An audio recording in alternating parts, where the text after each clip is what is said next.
Assalamualaikum warahmatullahi wabarakatuh. Sampurasun. Wargi-wargi baraya pecinta dongeng Sunda anu di mana be ayana. Alhamdulillah kalayan kudratillahi robbi qadar tinu maha kawasa. Urang sadayana tiasa ditepang dangukeun deui sareng simkuring Kang Tile dina acara carita Sunda atanapi dongeng Sunda. Nyaeta bari senuluykeun hanca carita anu katunda dina judul Jakarana. Anu mana ieu carita teh hasil buah karya atanapi karangan Amburos ti Palihan Bandung. Kasugri kaum dangu dina jujutan hanca carita anu katunda. Pedaran Kang Tile kasapih kuanci dina mangsa medarkeun kayan alam ti peuting. Nyatana ka Jakarana anu mana harita nuju aya di ngona. Sumangga atuh mitra ameh teu nyangkolong kana waktos urang lajengkeun di hanca carita anu katunda.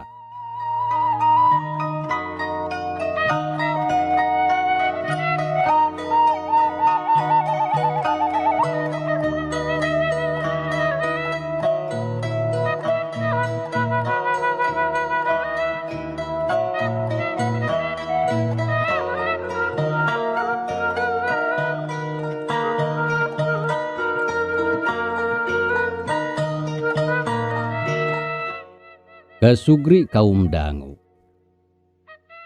Peuting harita beuki jempling. Anu kadenge ngan saukur sora sasatuan leutik anu reang disarada patembalan, kayaning jangkrik, gaang, jeung cari cangkas. Tembong di langit bentang-bentang baranang. Angin ngahiliwir nebak kanadang daunan hawana karasa nyecep tiis da puguh di pagunungan. Di kajauhan hawar-hawar sok kadenge sora anjing leuweung anu babaung sorana meuni melabung kadenge mata keung lamun pujal malian mah. Tapi teu kitu pikeun kulawargana Bahdirga mah. Lantaran kayaan kitu teh geus dianggap biasa. Da puguh geus jadi tempat matuhna. Di jero kamar Jakarana masih nyileuk. Korejat hudang terus diuk di luhur dipan ku ayeuna mah niatna geus beuki buleud. Maneh narek indit ngalalana pikeun maluruh laratan kulawargana. Samalah ceuk pikirna. Lamun ayeuna dipaluruh tangtu aya harepan kana kapanggih sareta dirina bakal nyaho ti mana asalna, saha indung jeung bapana. Nya antukna mah boga hiji kaputusan anu pasti. Ti mimiti poe isuk rek indit ninggalkeun Bahdirga jeung Amburasti. Nya geus kitu mah hatena jadi ngarasa teteg. Pikirna geus buleud kawasna moal robah deui. Koledag atuh ngedeng karelek heuai satuluy nareup sare meniti brat teu inget kana naon. Kasugri kaum dangu. Kacaritakeun alam isukna. Panon poe geus meletek di belah wetan, sora hayam jago geus reang kongkorongok di buruan, manuk sairan pating ara celok dina dahan raricit silih udag jeung baturna. Dang daunan baraseuh kuci ibun ngagenyas pating karacelak ragragan ninggang lemah. Hawa gunung karasa tiis nyelecep kana awak, tapi sanajan kitu matak seger. Awam tu hawana bersih da puguh loba tutuwuhan. Harita Bahdirga keur diuk hareupeun hau bari mulak-malik beuleum sampe anu katempo geus rada tutung. Bojona keur nyukan cai panas tina seeng diasupkeun kana teko. Bur dientehan ka ambu meuni seungit meleber mata kabita. Ambu ari si Ujang geus nyaring? Ceuk Bahdirga nanyakeun anakna bari anteng mulak-malik beuleum sampe. Nya enggeus atuh Abah tadi katempo ngaleos ka pancuran. Ai Abah kumaha lamun anak urang indit ngalalana. Tangtu ambu teh bakal ngarasa leungitun sarta bakal karasa tiisun kawasna di imah teh. Nya puguh we atuh ambu. Ari ngarasa leungiteun mah Samalah tangtu bakal karasa ku abah oge. Tapi da memang kitu kuduna. Ari sabab lamun hirup anak urang saukur aya di pasir, geus pasti moal aya kamajuan pikeun kahareupna sarta parobahana bakal saeutik pisan. Nya kaharti abah ku ambu oge memang teu nanaon ari rek indit mah. Da heueuh bener ari hirup mah kudu loba pangalaman. Walon ambu Rasti ngomong kitu ari anu kaluar tina bibirna mah. Tapi ari mungguhing dina hatena mah kacida ngarasa berat sarta teu mikeun lamun ayeuna kudu papisah jeung anakna anu sakitu dipikanyaahna. Nya syukur atuh ari ambu ngarti mah. Ayeuna si Sujang terek iraha inditna cenah abah. Nya kumaha manehna we. Rek ayeuna atawa rek isuk oge teu nanaon, teu jadi soal kumaha karidoan hatena. Sabot keur guntreng ngarobrol. Torojol jakarana nyampeurkeun. Katampona geus sagedang dan make calana pangsi jeung baju kampret hideung. Diiket barang bang semplak. Dedegan jangkung sembada meuli persis saurang jawara. Ret atuh si ambu ngareret neuteup anakna jiga anu hayang sidik kana rupana. Abah kali ambu. Rupina abdi teh dinten ayeuna bade miyos sejak ngalalana teh. Pamimaksad bade milarian luang sareng pangalaman kanggo bahan pibekeulan hirup abdi ka payuna. Mugia diandung pangdoa ti abah kali ti ambu supados dipaparin kalancaran sareng kasalamatan di perjalanan. Ceuk jakarana. Harita bebeja ka indung bapana. Lamun poe eta keneh rek terus lunta indit ngalalana nyiar luang jeung pangalaman pikeun bekal hirupna. Nah rek ayeuna wae hidup indit teh Jang. Sumuhun abah ayeuna. Ya ari geus jadi kaputusan hidup mah heug bae. Beral geramiang didoakeun ku abah jeung ku si ambu cing mulus rahayu berkah salamet. Laksana sapaneja anu jadi tujuan. Geus sasadiaan keur bekel jalan. Walon Bahdirga bari neuteup meuni leleb ka anakna. Da puguhnya ari mungguhing hate mah ngarasa berat rek ditinggalkeun ku anakna teh. Kawan tugas diurus ti leuletik salila puluhan tahun tara papisah. Parantos abah. Sadayana tos sayogi kanggo bekal mah. Ujang. Samemeh indit sasarap heula atuh. Da sangu matos asa kadinya bareng jeung Bapak Hidap. Ujang anaking jakarana. Kade umat ulah poho kana papatah ti ambu jeung si abah anu wajib. Kade Hidap ulah tinggalin ngalakonan salat anu 5 waktu. Salilana kudu eling ka pangeran ngarah dina sajroning neuleuman kahirupan teu kabawa ku sakaba-kaba. Ceuk ambu Rasti tepetot-petot mere pepeling kanu jadi anak. Ngomongna rada dumareuda. Panon carinakdak hatena nalang sarek paturai jeung anakna. Anu salila ieu babarengan unggal poe aya sareta katingali tapi ayeuna bakal paanggang. Sumuhun insyaallah. Sadayana amanat ti abah kali ti ambu ku abdi sejadi tumutkeun moal dimomorekeun. Sarta bade dicatet dina ati sanubari. Geus teu kudu sedih ambu. Adena mah ku urang doakeun sarta rojong sangkan si Ujang salamet. Sarta bisa hasil anu jadi tujuana. Ceuk Bahdirga. Bari ngareret ka bojona anu katempo teu bisa nyumputkeun eusi hatena anu harita keur sedih jeung nalangsa. Jang, kop atuh sasarap heula bareng jeung abah. Da geuning sangu mah geus asa ngarah teu gancang lapar di jalan. Mangga abah. Nya geus kitu mah teu hararese. Dekul jakarana sasarap heula bareng jeung Bahdirga. Ari si ambu dekul muku sangu ku daun ditumpangan beuleum peda jeung sambal keur bekel anakna di jalan.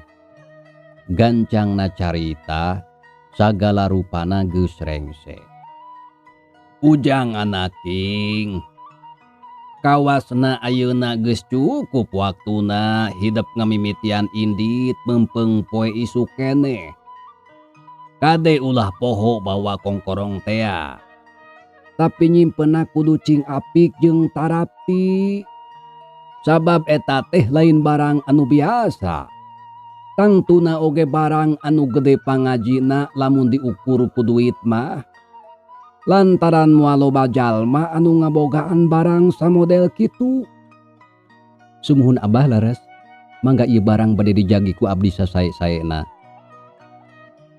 Ujang, ieu bawa timbal keur bekal di jalan.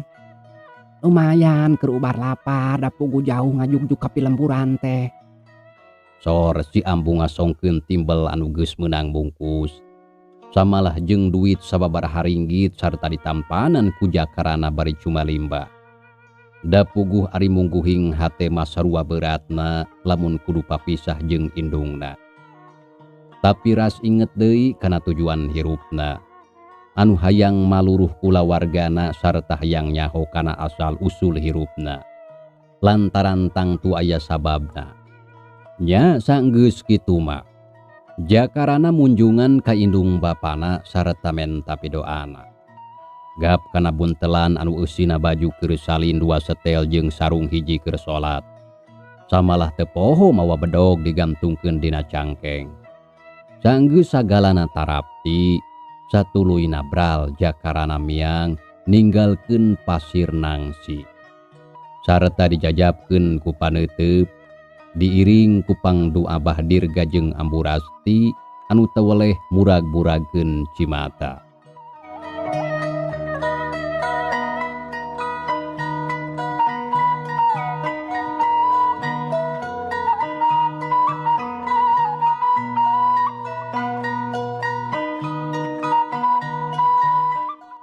Kasugri kaum dangu.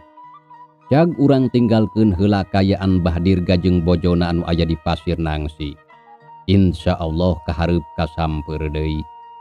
Ayeuna urang tuturkeun lalampahan Jakarana anu harita keur aya di setengahing perjalanan. Jakarana leumpangna meunang gede gancang. Ngaliwatan jalan satapak anu nurugtung mudun jeung pungkal pengkol. Di belah kenca jeung katuhuna loba tatangkalan anu ngaroyom ngahalangan jalan. Beuki lila leumpangna beuki jauh ti tempat asalna. Panon poe geus lingsir ngulon panasna meuni moreret nyentet kana awak. Bajuna geus juuh ku kesang. Beungeutna burahay beureum tapi terus bae leumpang teu malire kana kayaan. Teu karasa poe nyirelek maju ka sore. Reg atuh Jakarana eureun di hiji mumunggang pasir. Breh dilandeuh katempo aya walungan caina herang ngagenyas, budahna pating gurilap ngagulidag maju ka hilir. Alah teu karasa. Jigana geus jauh lempang teh. Tapi aya di mana nya ieu teh? Lantaran aing mah kakaranin caka dieu. Ari ka pilemburan hajau keneh kitu.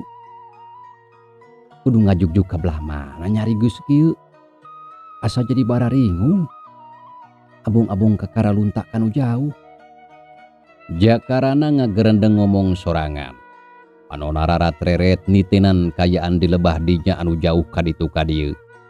Pikiranna rada bingung kudu ka belah mana anu dijugjug. Naha kudu ngulon, ngetan, ngaler atawa ngidul. Lantaran can puguh anu rek dituju ka belah mana anu kudu disorang. Breh kalandeuh ka tempo walungan. Geuning itu aya walungan. Adena mah urang kadinya heula sakalian mandi ngarah awak karasa seger deui. Nya bener mending mandi heula. Jeung deui aing teh can ngalakonan salat. Sanggeus boga pikiran kitu. Jakarana nya terus leumpang deui muru kalandeuh rek ka walungan. Teu sakumaha lila geus nepi. Calana pangsi disingkilkeun ka luhur da ngarah teu baseuh. Terus turun kana cai, cep karasa tiis. Sok atuh buntelan jeung bedog ditunda di luhur batu lempar anu aya di dinya. Tuluy atuh luak liuk nitenan kayaan. Bisi aya jalma sejen sarta bisi aya satogala kayaning oray. Kalajengking jeung sajabana. Tapi tete lah kayaan teh aman sarata batur. Kawan tu tara aya anu ngulampreng kalebah dinya. Kancang cucul-cucul ngalaan baju terus mandi. Teu sakumaha lila. Jakarana mandina geus rengse. Kancang guragiru di baju terus wudu. Kalacat hanjat kana batu lempar prak ngalakonan salat anu 5 waktu kalayan husu. Sora cai walungan anu seah ngaguruh teu matak jadi panghalang hatena terus manteng kajat anu maha kawasa Allah Subhanahu wa taala. Sareng sena salat tuluy muka buntelan. Op kana timbel pamahanan indungna tea. Terus dibuka da memang geus karasa lapar. Nya teu diengkekeun langsung didahar sok sanajan timbel teh geus tiis. Dengeuna ukur sambal jeung belem peda. Tapi karasana ku Jakarana kacida pisan nikmatna. Samalah teu lila oge timbel teh geus beak. Alhamdulillah Gusti timbel teh meuni nikmat. Nuhun ambu abdi dibeklan timbel. Tetela ambu jeung abah teh karasa pisan kanyaahna. Sok sanajan nya oge lain indung bapa aing anu asli. Tapi jasana kacida pisan gedena. Duh abah ambu hapunten wereh abdi teh can tiasa mulang tarima. Ceuk Jakarana ngomong sorangan. Leng atuh ngahuleng ras inget ka indung jeung bapana. Malum dati bubudak terapisah pajauh salilana babarengan. Renghap atuh narik napas panjang. Geus kitu ret kana buntelan. Gap kana kempis wadah cai tuluy dibuka. Regot nginum mending ngalek-lek. Geus kitu dihijikeun deui kana buntelan sarta sakalian ditalikeun meuni page. Gap kana bedognya terus digantungkeun dina cangkeng. Geus kitu jung nangtung juru turun tina luhur batu. Satuluyna leos indit maksudna rek neruskeun deui lalampahana. Kasugri kaum dangu. Cag urang teuneun heula Jakarana anu keur aya di setengahing perjalanan. Ayeuna urang malikan deui ka tukang nyaritakeun si Jupri jeung si Oded anu keur pating balecir kabur sanggeus aya kajadian gelut jeung Ki Japar. Harita si Jupri terus lumpat bari ingkud-ingkudan. Getih ngucur tina tatuna nyarak celakan tapi saeutik oge teu dirasa kawantu sieun di udag ku musuh. Ditukangeun si Ode nuturkeun sarua manehna oge ngabaretek lumpat nolih kana nanaon. Gorobas, gorobas. Kadenge pating gorobas tinu bala. Sora dampal suku blag-blig-blug asa eundeur. Duanana tuluy mangprung pating balecir. Sok sanajan harita lumpat di jalan anu hara-haraeun. Tapi memang pikeun maranehna mah teu matak jadi halangan. Kawan tu geus biasa lumpat di tempat anu sarupa kitu da puguh geus mindeng. Sanggeus cukup jauh. Leok mengkol ka belah kenca terus lempeng. Geus kitu leok deui mengkol ka belah katuhu terus mapai jalan satapak. Sanggeus aya sawatara waktu akhirna gok anjog ka hiji tegalan. Reg areureun bari ngahegak. Dadareng haperanjug turun naek. Mata bolotot sungut calawak. Kesang ngoprot masuhan baju. Berek dariuk setengah ngabebeutkeun maneh. Sajongjongan mah duanana jarempe eueuh anu cacarita. Kawantu teu kuat ku capek tapi sanggeus sawatara waktu sarta kacapena rada ngurangan pok si Jupri ngomong. Dasar goblok. Nah saha eta mangkeluk teh. Awas ya lamun dina hiji waktu panggih deui wal burung di podaran siah. Dasar setan mangkeluk kurang ajar. Montong sambat kaniaya dicacag geura ku aing. Ceuk si Jupri nyarekan ka musuhna anu tadi tarung jeung manehna. Tapi kitu nanteh bari jeung muringis kawantu tatuna beuki karasa nyeri. Geus lah Jupri. Montong kukulutus. Mending ayeuna mah sok ubaran heula suku. Lamun boga niat rek males engke lah geus cager. Walon si Oded bari ngareret ka si Jupri anu keur nyengir nahan ka nyeri. Getih tina tatuna masih keneh ngaburial da puguh dewang tepak bedog Ki Japar. Bener ya Oded. Aduh ieu cokor dewe karasana kalah beuki nyeri. Kumaha hanya ngubarana. lantaran ke tempat urang masih jauh. Wah, maneh mah balagog Jupri. Awas anu kakarawai ari taeun teh. Beukeut we heula atuh ku lamak karah getina saat. Oh, tapi mana atuh lamakna sia mah karang bacot sia. Si laing manahan meuniku hese-hese teuing. Baju we atawa calana bebekeun. Aya akal sautik mah. Bener euy. Sok atuh ku si laing tong ngajedog wae. Kudu aya belana atuh ka babaturan mah. Kudu sababait sababadis. Ceuk si Jupri bari muringi sunahan ka nyeri. Tatuna karasanya nyautan. Teu talangke si Oded gancang ngabebekeun bajuna. Terus dipake meungkeut suku si Jupri ngarah getihna teu ngucur teuing. Sedengkeun wanci harita geus maju kaburit. Sora tongeret reang disarada patembalan jeung sora manuk anu ricit tina dahan. Di belah kulon layung hibar cahayana koneng umyang. Ari panon poe geus rek surup kana mun-munan gunung estuning mata kelar jeung mata kuaas. Oded, geus burit euy. Kumaha pilampaheun urang ari geus kieu? Nah rek balik ka guha atawa rek balik ka tempat si guru? Manya ari kudu cicing di dieu mah. Antaran sakudeung deui oge poek. Mana uhak kanun da beuteung mah karasa lapar atuh dewek teh. Ieu we ayeuna mah. Kumaha lamun urang balik ka guha? Lantaran geus rada deukeut di dieu mah. Nya sungkan we si Juha raya di dinya. Nya hayu atuh bisi kaburu poek. Nya geus kitu mah. Jung duanana carengkat terus arindit ngajugjug ka guha tempat pamatuhan maranehna. Kaayaan harita geus reup-reupan mitra. Layung anu hibar pareum sora tongeret geus jempe.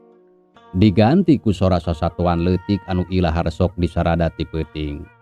Sabangsaning jangkrik, gaang, cari cangkas. Kitu deui cihcir. Nya teu kacatur di jalana. Sanajan leumpangna bari pating karayap kawantu poek akhirna mah anjog ka tempat anu dijugjug. Nya eta hiji guha anu buni.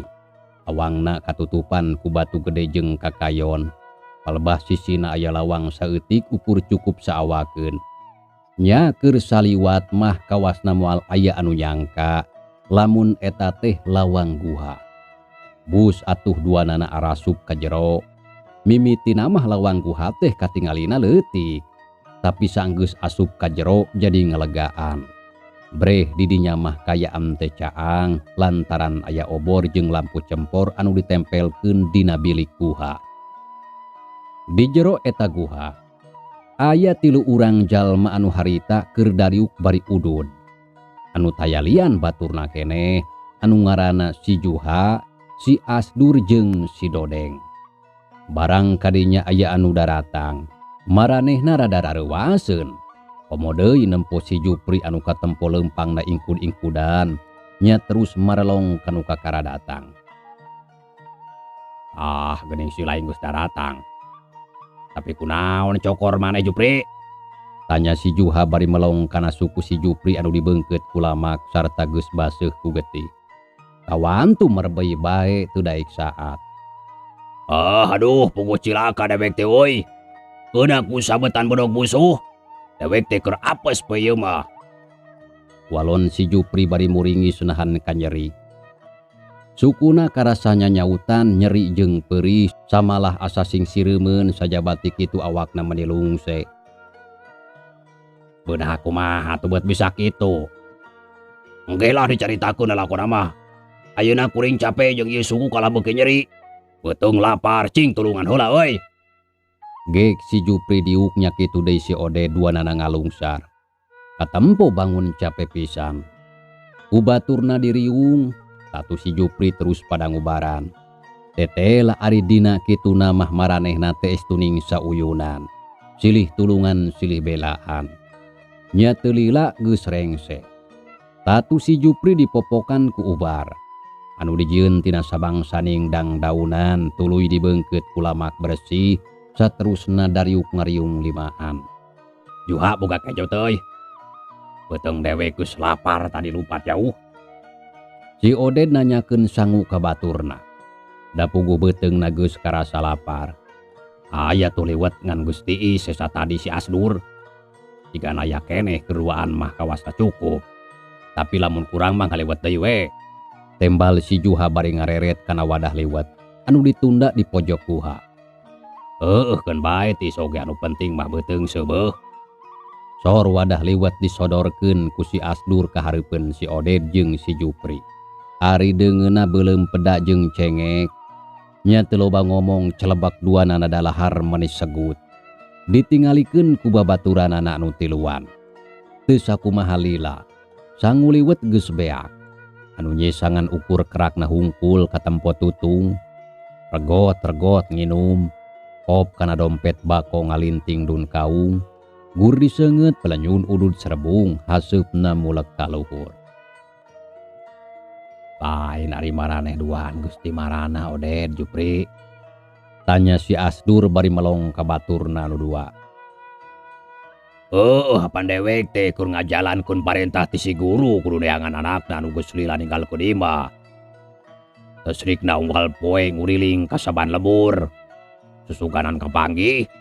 Tapi hanjakal nepi ka waktu ayeuna anakna si Abah can kene aya raratan. Puguh heran dewek oge. Kamana atunya inditna. Ari suku si lain kunaon nepi ka bisa tatu kitu Jupri. Lamun hayang nyaho kana dongeng nama tanyakeun tah ka si Oded. Dewek bah teu kuat cacarita. Jeung geuning cokor kalah beuki nyeri. Sanajan geus diubaran oge. Sok Oded caritakeun lalakonna kumaha. Ceuk si Jupri ngareret ka si Oded anu keur ngelepus udud bari nyarande. Gelah ku dewek dicaritakeun lalakonna mah puguh kieu geura. Atuh barabat si Oded nyaritakeun dalampahan maranehna. Kabeh ditetek eueuh anu kaliwat. Timimiti mega tukang parabot nepi ka aya kajadian Tarung jeung Nyi Arum katut Ki Japar. Sakabehna dicaritakeun sarata dibarandungan ku baturna. Tah kitu euy kajadianna teh. Si Oded mungkas caritana. Ari baturna anu ngabarandungan unggut-unggutan. Ari si awewe anu gelut jeung maneh teh urang mana Ded euy? Tanya si Dodeng bari melong ka si Oded. Kawan tuh hayang nyaho ka eta mojang. Wah si laing mah anu ditanyakeun teh ngan awewe Dodeng. Puguh teu nyaho dewek oge naha urang mana manehna teh. Ngan memang eta awewe teh rupana meuni geulis euy. Lamun si laing nenjok moal burung molotot pering ngacai tah. Tanyakeun tah ka si Jupri bisi teu percaya mah. Wah pokona mah enun euy. Jawab si Oded nyaritana ditungtungan ku seuri. Bener gulis. Tapi hanjaka lingas sesenewakna. Tapi lamun engke cokor dewek geus cager, urang teh angan deui. Lantaran dewek rek ngayakeun palitungan jeung manusia anu tadi. Sarta tong kagok sakalian urang ranjah lemburna. Sigana mah moal jauh ti tempat anu tadi. Lamun teu salah mah kabelah wetana aya lembur gede. Ngaranna Sindang Sari. Tah kawasna urang dinya maranehna teh. Tembal si Jupri bari pepeta. Ras inget deui ka musuhna anu tadi. Samalah boga niat rek ngayakeun balitungan lamun tatuna geus cager. Da puguh manehna neuteuli sarta panasaran hayang males kanu jadi musuhna anu tayalian Ki Japar. Bener euy. Urang jorag we sakalian ka lemburna. Piraku urang kudu eleh kudu karitu patut. Kumantah mangkeluk teh kudu diwarah. Ceuk si Oded nya tujuan kana caritaan si Jupri sarua hayang males ka musuhna. Ari maneh tiluan keur naraon kalah caricing di dieu. Nah geus bebeunangan usaha teh. Si Oded terus nanya ka baturna. Panu narut ret kanu tiluan. Sedih kerapes euy. Geus sababaraha poe usaha teh teu hasil. Dewek tiluan geus ngadatangan ka lembur-lembur anu aya di belah kulon. Tapi edas sakabehna dijagaan ku ronda jeung para pemuda. Walon si Dodeng nerangkeun kajadian anu kaalaman ku maranehna. Baruk keur ada gawat atuh lamun kitu mah. Kitu. Samalah poe kamari mah dewek tiluan oge hampir cilaka. Lamun teu kaburu lumpat sigana geus paeh pada ngagerebugan kurang dinya. Untung masih keneh aya lolongkrang keur kabur. Walon si Dodeng bari melong ka si Oded anu keur ngabandungan. Wah, si laing maka karang ngalawan ronda jeung bemenjit oge geus ngabacir lumpat Dodeng. Babad we atuh kabeh motong disesakeun. Nah, ari sia sok ngagampangkeun Soded. Gampang ari ngarsa ukur ngalawan ronda jeung bemenjit hiji mah. Puguh dewek tiluan teh dikepung. Tesrikna jalma salembur turun kabeh bari marawa pakarang. Sedengkeun dewek ukur tiluan. Nya heueuh atuh kateteran. Tembal si Dodeng bari mureleng. Manehna rada keheul lantaran si Oded nyaritana bangun anu ngababarikeun sarta nganggap hampang kanu jadi lawan. Jadi lamun kitu kayana mah urang sakabeh moal waka bisa usaha kalembur anu aya di lebah dinya. Sabab geus pasti bakal terus dijaragaan sarta maranehna oge moal cileureun. Nya heueuh, keur saheulaanan mah urang tong waka ngulampreng ka lebah dinya. Sementara waktu mah cenati isheula sarta engke urang tungguan bongohna. Lamun ku urang lembur geus dianggap aman. Tembal si Dodeng bari terus ngenyot ududna anu tinggal tungtungna. Geus kitu sok puntung ditunda kana asbak anu dijieun tina ruas awi. Lamun geus kieu rek kumaha rancana urang satuluyna? Apaan urang teh dibere tugas ku guru supaya ngumpulkeun duit jeung barang-barang berharga anu saloba-lobana. Nya sajabati kitu urang sararea kudu bari neangan anu jadi anakna. Sok kumaha ayeuna pilampaheun urang? Ceuk si Jupri inget deui kana tugas anu geus dibikeun ku guruna. Keur sajongjongan, sakabeh jarempe kawas beak piomongeun. Sararea keur marikir nyusun rancana anu dianggap hade sangkan dina ngajalankeun sakabeh pagaweana bisa hasil dengan saukur capek hungkul. Kawan tu tugas ti guruna teh kawilang berat. Kieu we atuh ayeuna mah euy. Tadi dewek tiluan teh geus badami. Sarta boga rencana anu kawilang hade ceuk pangrasa mah. Ceuk si Juha bari melong ka si Jupri jeung ka si Oded. Sedengkeun si Dodeng jeung si Asdur mah jarempe bae bari ngabandungan.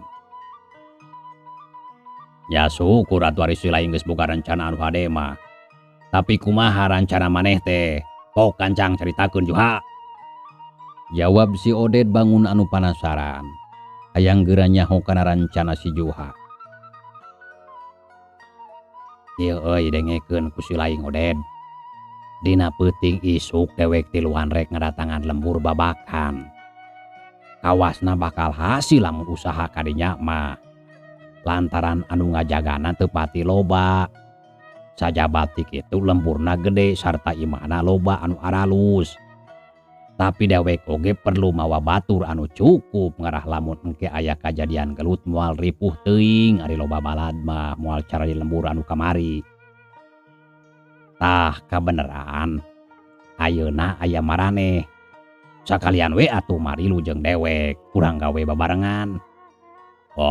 Jigana dewek mah moal bisa milu Juha. Panjawa sorangan lamun cokor dewek keur tatu.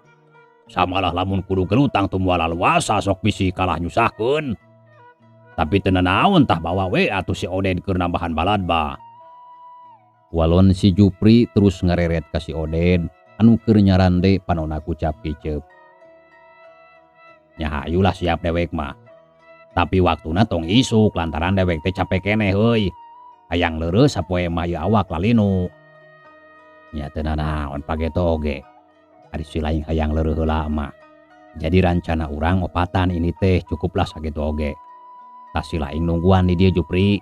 Ari can bisa milu mah. Keun bae dewek nungguan. Walon si Jupri unggeuk. Karaleg heuai meuni calawa kawasna geus mimiti tunduh. Ari si Obed jeung si Keling kamarana. Asa geus lila bejana. Ceuk si Oded nanyakeun baturna anu dua deui. Sarta geus rada lila teu ngadenge kana bejana, kawan tu usahana di tempat anu sejen. Nya eta teuing da geus lila teu panggih. Kawasna mah maranehna usahana di tempat anu rada jauh. Sakalian mah pailaratan anak si guru. Meureun kitu Juha. Geus dewek mah tunduh hayang hees. Gampang ngobrol mah isukan urang tuluykeun nya. Sarua dewek oge geus tunduh ieu teh. Ayulah urang hees dagus peuting. Soal rancana anu bieu isukan urang badamikeun deui. Yuha, geus atuh motong ngomong wae gandeng. Tembal si Oded terus ngagoler. Panona karasa cepal da puguh geus tunduh. Samalah tuluy atuh narurutan pating kaloler bari ngaralakeai. Kayaan jadi simpe. Di luareun guha poek mongkleng meni meredong estuning teu katingali curug-curug acan. Di kajauhan kadenge sora ajag babaung mata keung sarta matak muringkak bulu punduk. Di tema ku sora maung anu pating galawur. Sora bagong sasagrok bulak-balik sigana keur neangan hakaneun. Samalah loba deui sora sasatuan anu sejena kawan tu guha teh tempatna aya di Pileuweungan. Si Jupri jeung baturna amtukna mahdug sarare tibra. Katampu meni patalayah nya kumaha we geunahna teu puguh nyangirahna. Anu penting peureum sanajan ngan saukur diamparan ku samak. Tapi pikeun maranehna mah teu jadi soal, da puguh geus biasa. Mitra, jageula ieu carita urang tunda heula. Insyaallah kin urang lajengkeun deui. Hatur nuhun kana naon rupi perhatosana wilujeng kantun. Wassalamualaikum warahmatullahi wabarakatuh.